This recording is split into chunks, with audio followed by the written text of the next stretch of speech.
the environment of this movie was almost oxymoronically one of rejoicing, one suffused with hope, because I think that we were all confident in assaying the telling of a story that was going to be incredibly impactful and help to ameliorate the injustice that's perpetrating the justice system, so-called justice system.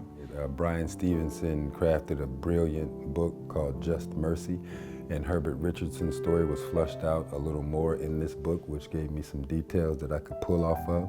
So I imagine being a young man drafted off to war before you had your first girlfriend. You're in this war, you see your whole platoon get blown up.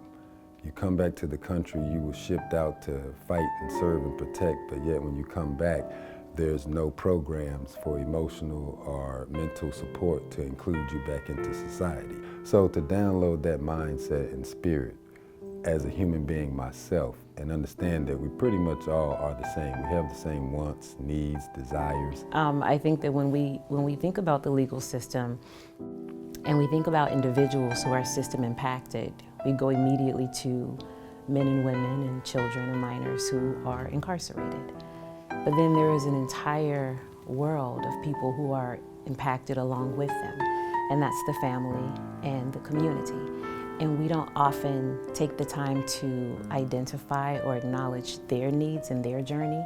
And so what we see is what it can look like when people choose to love anyway, choose to show up and journey with someone anyway. And yes, it's difficult. And yes, it's devastating. It's all of those things. It's also very necessary and very important, and it happens every day.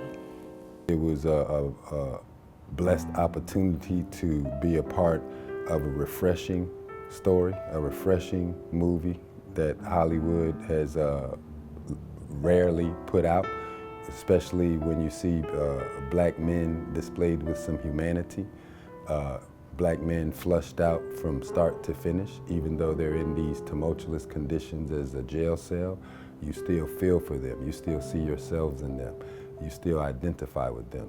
What struck me about this movie in playing the character of Ralph Myers that I never quite understood was how the power structure in America co-opts poor whites and turns them against poor people of color.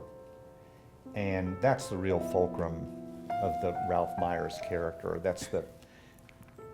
That's how he operates in this movie, and Bryan Stevenson, played by Michael B. Jordan, turns him away from that and makes him understand that he and Walter McMillan, though of different skin color, are actually one and the same. I would love for people who see this movie, particularly fellow whites, to understand how the power structure in America to preserve white privilege turns white people against blacks without white people even knowing it.